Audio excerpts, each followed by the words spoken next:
ত্রয়োদশ জাতীয় সংসদ নির্বাচন এবং জুলাই জাতীয় সনদ নিয়ে আসন্ন গণভোটকে সামনে রেখে সারা দেশে জনসচেতনতা তৈরির লক্ষ্যে যাত্রা শুরু করেছে 10টি ভোটের গাড়ি সুপার ক্যারাভান।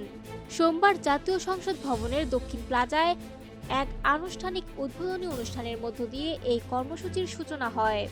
অনুষ্ঠানে ফিতা কেটে সুপার ক্যারাভানের উদ্বোধন করেন তথ্য ও সম্প্রচার উপদেষ্টা সৈয়দা রিজওয়ানা হাসান, সংস্কৃতি উপদেষ্টা মোস্তফা সরোয়ার ফারুকী, নির্বাচন কমিশন সচিবালয়ের সিনিয়র সচিব আক্তার আহমেদ এবং প্রধান উপদেষ্টার প্রেস সচিব শফিকুল আলম। উদ্বোধনী অনুষ্ঠানে ভিডিও বার্তায় বক্তব্য রাখেন প্রধান উপদেষ্টা প্রফেসর মোহাম্মদ ইউনূস। তিনি বলেন, বাংলাদেশ বর্তমানে একটি গুরুত্বপূর্ণ সময় পার করছে। সামনে রয়েছে জাতীয় সংসদ নির্বাচন এবং জুলাই জাতীয় সনদ বাস্তবায়নের ওপর গণভোট। তিনি জানান, এই লক্ষ্যকে সামনে রেখে 10টি সুপার ক্যারাভান দেশের 64টি জেলা ও 300টি উপজেলায় ঘুরে বেড়াবে।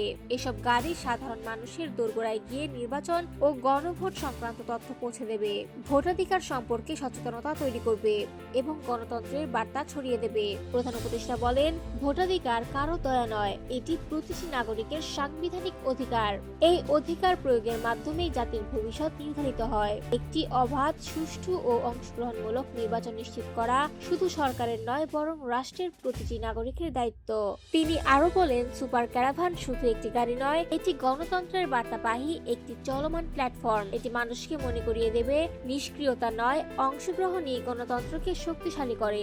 বিশেষভাবে তরুণ সমাজ, নারী ভোটার এবং প্রথমবারের ভোটারদের উদ্দেশ্যে তিনি বলেন, প্রশ্ন করুন, জানুন, বুঝুন এবং ভোট দিন, কারণ আপনার সিদ্ধান্তেই গড়ে উঠবে আগামী দিনের নতুন বাংলাদেশ।